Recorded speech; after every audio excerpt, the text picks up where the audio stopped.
Hello! This is the One Episode Rule, a podcast about first impressions. I am Magpie, suffering another wave of sadness about Berserk for the past week. Yeah, we watched the first movie, the Netflix. What is it? Is it a Netflix? No. A specific or No, it was a full ass movie production. nice? It was good. I liked it. Blackle. For me, I'm Blackle Mori, and I'm heavily fatigued. I've been listening to a lot of audiobooks at 2.25 times speed, and playing a lot of Tetris, chilling out. Do you ever wonder if those facts are connected? What that? No, they can't be. That you're extremely fatigued and you listen to audiobooks at more than double their original speed? I refuse to acknowledge a connection. But yeah, I'm doing good. I'm working on secret projects. Nice. Nice. How are you, Joey? What do you think of Berserk? Hi, I'm Joey, and Berserk good. These boys, they're too much. What are they doing? Speaking of boys that are too much, I also watched, about 5 episodes of Vanitas. Oh, yeah? I think I should have tempered my expectations a little. It's okay. They bring in some, lady vampires to slurp on. There's a lot of very intense sexual blood-sucking scenes, that's all I'll say. Which, hey, this is still maybe kind of JoJo food, but it's not the show I was expecting to watch, so. That sounds exactly like what I expected. It's fine. I will probably watch more, but again, temper your expectations. All right. Even though I completely missed that segue, let's get into the news with Berserk Volume 41 will finally arrive in November in English, thanks to Dark Horse. I see. That will be Miura's final work on the series. Aw. Let's see. And in other news, Attack on Titan Final Season Part 3 has been announced. Yeah, fuck them.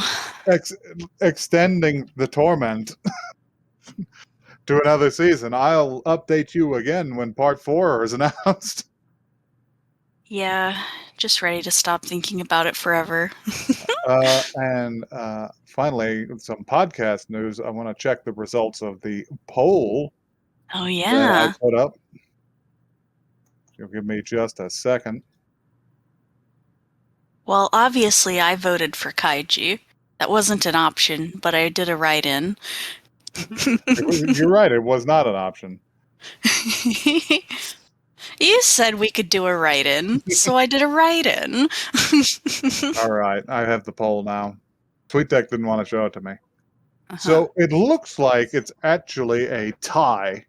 Oh, that doesn't solve anything. Between new FLCL at 33% and Ranking of Kings at 33%. So I guess I'm going to do this with a coin toss right now. All right.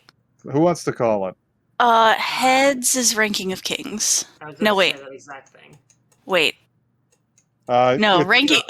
That's not how it works, is it? It's too late.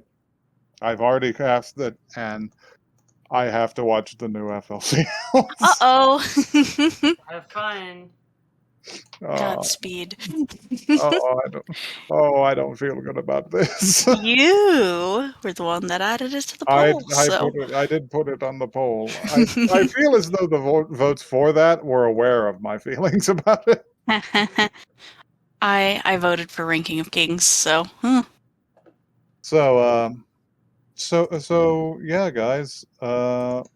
We typically watch a show. Blackle, do you have something for us? Yeah, I'm going to spin the wheel of randomness. All right. of all the viewers' suggestions, and either we die or we don't. So cross your fingers. Well, if we die, we die. If we die, we die. Okay, here we go. 1, 2, 3, go. We're watching Kiznaiver. Kiznaiver. I Kiznaiver? Kiznaiver? Even know that was a thing. Well, Pardon? we're gonna find out about it. This sounds We're fake. gonna learn what this is.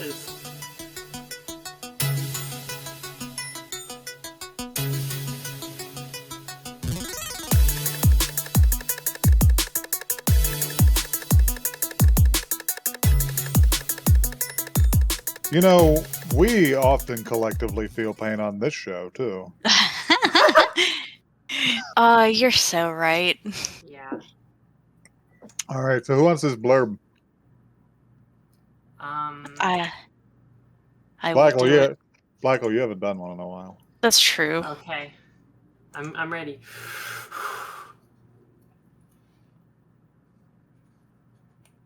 Katsuhira Agata is a quiet and reserved teenage boy whose sense of pain has all but vanished. His friend Shidori Takashiro can only faintly remember the days before Katsuhira had undergone this profound change. Now his muffled and complacent demeanor make Katsuhira a constant target for bullies who exploit him for egregious sums of money. But their fists only manage to make him blink, as even emotions are far from his grasp. However, one day, Katsuhira, Shidori, and 4 other teenagers are abducted and forced to join the Kizuna system as official Kiznaivers. Kiznaivers. Kiznaivers. Those taking part are connected through pain. If one member is injured, the others will feel an equal amount of agony. These individuals must become the lab rats and scapegoats of an incomplete system designed with world peace in mind. With their fates literally intertwined, the Kiznaivers must expose their true selves to each other, or risk failing or much more than just the Kizuna system. Kizuna. Oh god, I feel like every time I read one of these, I feel like I'm in grade 1 and I'm like been asked to like All right, the stand up class. for the class. And it's just like I'm trying to read War and Peace out here and I can't get the words out right. That's the real Kizuna system. Yep. That's the real Kizuna system. Because every time I mispronounce, we all feel pain. We do feel your pain. And soon it will extend to the listeners. We turn and stare directly at the camera. Do you feel our pain yet, listener? So yeah, let's get to the rundown here. So, well, first of all, before we do that, we have to get to the fact that this is a trigger show, which I didn't know before going in. I mean, yeah, I didn't know, but it became apparent, and it tells you exactly what to expect, which is it will be immaculately produced and kind of horny. So, yes, kinda.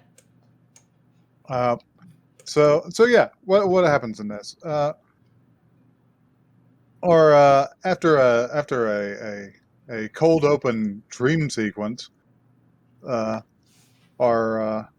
hero Katsuhira and his friend Chidori are walking to school, and he stops to contemplate a cicada and soliloquize about why even bother coming up if you're only going to live for a week.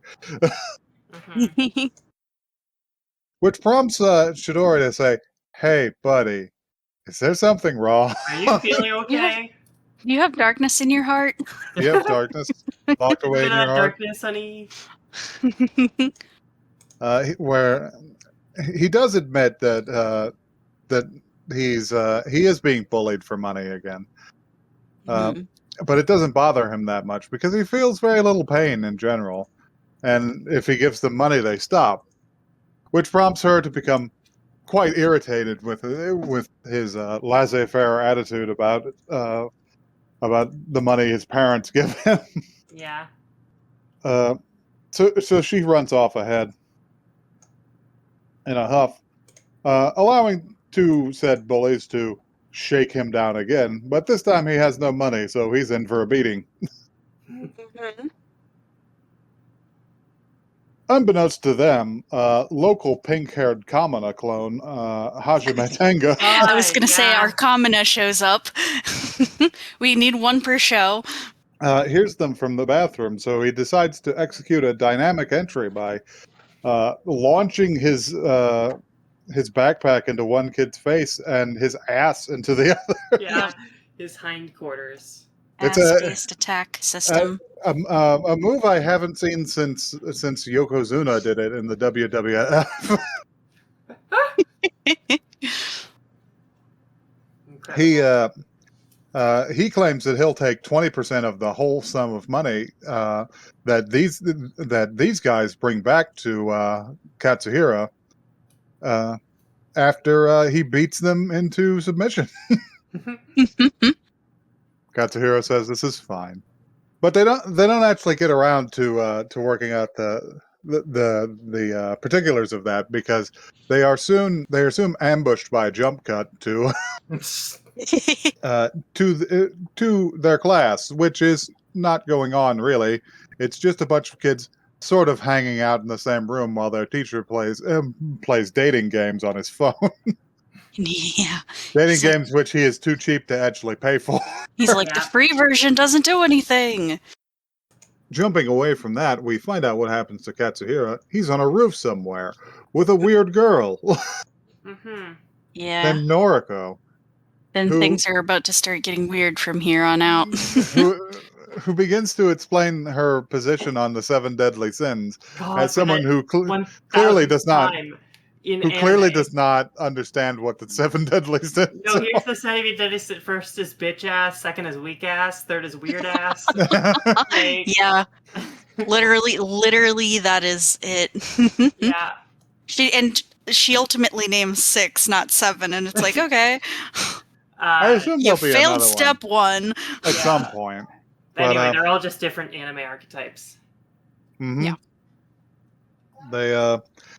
They include all of our supporting casts, such as pink-haired Kamina and complete Cloud Cuckoo Lander, space head, space alien person, and Geen from Bleach, and a girl who's kinda bitchy, and Chidori.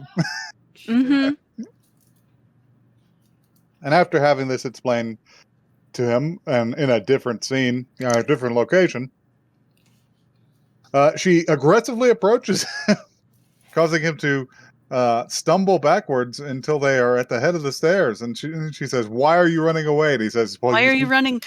You seemed intimidating," is all. And she says, "Put both your hands up." And he says, "Okay." And she says, so obedient," and pushes him down the stairs. Yep. Yeah. With a lot of force to have him go flying. Yeah, she does a Buddhist palm on him or something. Yeah, he goes floating away. Either that or he's just a waif and he weighs nothing. I mean, it could be both. Yeah, he does seem like he is made of tissue paper. But so anyway, our scene has to change again. While a group of terrifying mascots that I cannot identify what they are meant to represent take him to the hospital. That hospital scene was the most terrifying part of this episode. I don't really take notes anymore, but if I had, I would have said, "Oh, this is where it's gotten too fucking weird to not pay attention."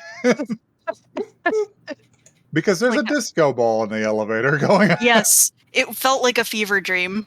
Yeah. My anime list has that thing's name. Apparently, it's Gomorin. It also appears early on in just some sort of scenes where a group of first graders is beating the shit out of one of them, which I think is pretty funny. While their teacher ineffectually says, "Hey, no hitting." So yeah, after being wheeled into what looks like an operating theater, Katsuhiro wakes up to have more things explained to him. We got a really heavy exposition episode. This is one of the sins of these kinds of anime where they just front load all the shit. True enough, but I feel like this was executed better than we usually see. Yeah. So yeah, and also all the other characters she named are also here because apparently she kidnapped all of them Yep. using the Gamorreans. And she takes a moment to explain to them that she has had unnecessary surgery performed upon them to, quote unquote, link all of their pain and wounds, which is why Katsuhiro was able to survive being thrown down the stairs because his agony was divided between all 6 of them. There's like 6, right? There are 6 total. Yeah, there seem to be 6 total. That The doesn't. 6 deadly sins. I think she is the 7th deadly sin. That's my opinion. Should probably be The the 7th. 7th deadly sin is heavy exposition. She explains that the city they're in was not just an environmental wonder built on a landfill site. It was also designed to test the Kizuna system, which is a groundbreaking technology designed to enable world peace by enforcing empathy. Yeah. This, This if you'll permit me an aside, I'm not going to go into the specifics of her speech, but it does reek of that one tweet making fun of Tech Bros saying, "We finally managed to create the Torment Nexus," from the classic sci-fi novel, "Don't create the Torment Nexus." Oh my god, you're so right. uh-huh. Oh my god. I don't think this plan for world peace is going to work. No, it seems really bad. Also, that doesn't feel like how that works. I believe she is dismissing both the mental illness and ketamine intake of the rest of the world. Also, I have more thoughts on that, but let's finish the We'll get to rundown, it. I think. God forbid if the person you're fucking soul bonded to needs to get a kidney transplant. So everybody else in the room says, "Hey, this is bullshit and you're crazy." Yeah. So they decide to go home. And not to the police, which is where I probably would have gone. I mean, a cab, but I was literally kidnapped earlier. I mean, to be It fair, would definitely become a Kafkaesque nightmare in that case. the police are probably in on it. Let's be real. Yeah. But on their way out, Katsuhiro stays behind because he wants to talk to her some more. And the rest of them make their way out. Nico suggests that it is all actually a dream and they're all side characters in her dream. While looking for, quote unquote, the Sandman. Yeah. To which Hajime replies, "Well, what if I just fondle you now before you have a chance to wake up?" Disgusting. What if I did a sexual assault on you? What then? So she reacts as anyone would and slaps him. Unfortunately, proving that everything she said was the other girl said was correct because they do all feel it. Perhaps making one of the only plot relevant anime gropings Yeah. that I've ever seen. That was necessary to move the story forward. But they could have done it. That might have been necessary. They could have done it otherwise. Was the quiet polka dots realization? Oh yeah, the part where he falls down the stairs and he's like, views your undies. I'm about to die. Dee views your undies. Well, it's just on my way down, I guess. Demented. Anyhow. I don't know. It's Trigger. What do you want from them? So yeah, I want. They all figure out that they're linked because the Chidori decides to go ape shit on her own skull to test it. And the pain does reverberate through all of them, along with one last one that is much worse because it turns out that local sociopath Noriko Sonozaki has struck our main character with a taser. Yep. Yeah. And that's about the end of the show. Really? Yeah. Did anyone notice that the OP was kind of like a sound alike for Take On Me? A little bit. It felt familiar. It was a good OP too. Yeah. I Like liked it. Yeah. it was cut together in a very interesting way. Mm-hmm. Uh-huh. What are our thoughts in general on this? Because we discussed that this plan for world peace seems insane. At the very beginning, something about the world, like, at the very beginning, I don't know why, gave me, like, the slight Guilty Crown vibes, like, aesthetically, which which scared me a little. The Should I consider the creature- myself blessed that I don't remember what Guilty Crown is? That's the waifu car one we watched. Ah. I must have missed that or expunged it from my memory. It was just the whole running through this big city vibe at the very beginning.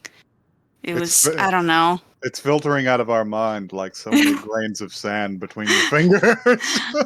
Well, consider yourselves lucky for not remembering. I wanted to say that the creatures reminded me of Paranoia Agent with that weird Marone character. They got the weird kidney bean shaped head. I don't like them. Imagine they're like weird ragdoll. They remind me of that horrible dog from Paranoia Agent. You're correct. Imagine those guys running at you in a dark alley. That is probably at least one of these people experienced that while getting kidnapped, and I would have died of pain right there. I would have died of fear, actually. My favorite. They showed all the kidnappings, and my favorite was Nico's because all one of them had to do was just pop out from behind the corner, and she went, "Oh!" and chased it. Yeah, a fairy is here. I liked the moment where the weird creatures were like escorting Katsuhiro through the music in that scene was a fucking banger. That scene was literally so scary. And then the elevator goes to EBDB. Yeah!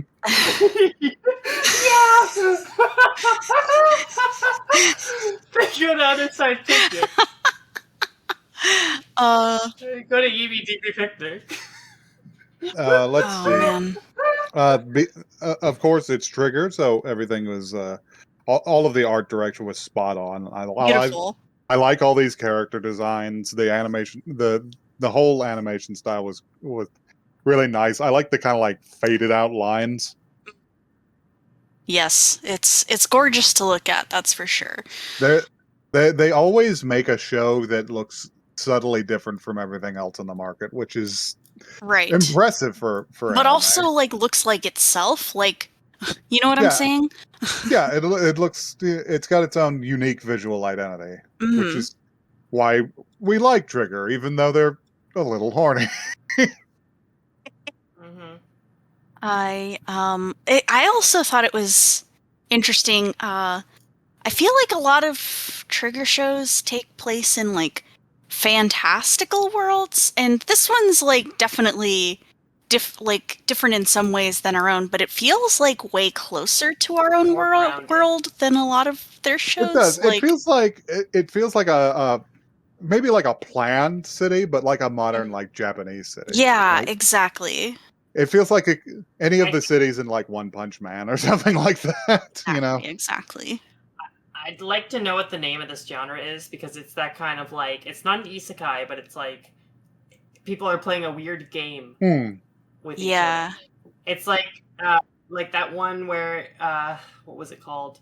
I can't remember, but it's the dude where his phone shows him. it's Mirai Nikki. These all fall into kind of like a death game subgenre. I don't know if Kiznaiver will fall into that genre.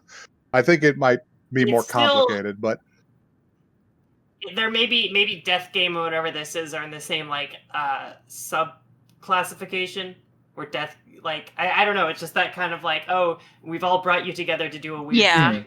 Yeah, I can't point out a genre for this more specific than like science fiction at this point. Yeah, because it actually feels very, very much like speculative science fiction, where it would just be, where like from like the 30s through like the 60s, where a short story would be like Isaac Asimov writing about like, hey, what if there were robots that ate human waste? Wouldn't that be fucked up? What if they were like really horny for human waste? Like, what would Stop that be it. fucked up? Would you judge them? Would you judge They were them? made that way.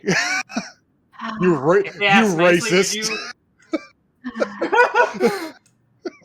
I hate Oh, this. I Christ. hate this. I hate this. That Yeah. was an entire genre of sci-fi for like 50 years. Yeah. Until like Harlan Ellis broke it off. He's just like, you know what? I don't want to discuss things like this. I'm gonna write about a horrible robot Yes. There we go. to punish all of you for this stupidity. Why did we have to? But yeah, that's what this feels like. It feels like, hey, what if we did world peace because we made everybody feel everybody else's pain? Yeah, it's It's a Black Mirror episode. it is. It is. It's definitely interesting. I don't like the way that what's her face talked to the guy What, Noriko? about. Yeah, I don't like the way that she treated him like what's the term I'm looking for? Like the way that she's like, you're not normal and that makes you bad. You know what I'm saying? Which like I don't think she's supposed to be a good guy, but like She seems like a sociopath. it's but I don't know what the show is trying to say about like him in general. I don't think they're trying to say anything about him yet. I think they're setting the stage. Well, Speaking all of I'm it. saying is that if the moral of this is that he gets better because he's normal, I don't. Well, I don't know about that either, and they didn't like imply that he was that this is his normal state. It's that he lost something. So the journey would be regaining what he lost. Yeah, but I don't know. I don't know how I agree with feel Joey. about I think it would this. be more fun. I think it would be nicer if it was like learning to live with. How you Yeah, are now. exactly. Like It even could if also he be that. quote unquote lost something, that's he's his own person now. This is Yeah. just how he is, and I don't know. We'll see. Yeah. I think very clearly it's going to be a show about like character growth for him because he is starting from a position where he does not even really know who he is. Yeah, I could see that. So it's going to be about finding that out with the help of all of his friends who are compelled to help him by the horrifying technology that has been forced upon them. Terrifying. Anyway, how do we feel? Are we gonna watch more of this? Okay, here's the thing: is No. like this wouldn't usually be my cup of tea. And I would normally be inclined to be like, nah. But then again, it's like a trigger show, and I've kind of enjoyed like all the ones I have watched, so I'm like, maybe. I don't know, I'm pretty lukewarm on this show. I could watch another episode of this. Mm-hmm. Like the hook was okay. Like, I mean, it's definitely an interesting premise. yeah, because it just throws out a premise. It just be like, well, don't you want to find out what happens next? I'm just like, yeah, I guess I want to. Yeah, I kind of am kind of curious about where they're going with this. What do you think, Blagel? No. No? Not interested. I want Gibsonian writing. I want them to drop me in and not do any exposition. Like, anytime any exposition happens, I'm sort of like... Your eyes glaze over. Yeah, I'm just like, can't you totally took away an opportunity for me to try to figure things There out. was a lot of expo in this. I don't know if there will be Yeah. any more, but I do have to give them credit because if you're gonna do a lot of exposition, this is kind of the way to do it. Yeah, get it out of the way and then don't explain anything ever again. And don't just make it a guy talking over a slow pan of a cityscape. Yeah, don't just do a You know what? slideshow. This was I don't know why these shows do this because like you have so much time as a television show. Like you have many hours. you got to, a lot. Expand on your Like, concept. You don't need to like flavor blast us with your world building just to begin with. You can ease us in and spend an episode on that if you want to. Like, it doesn't have to be the first episode.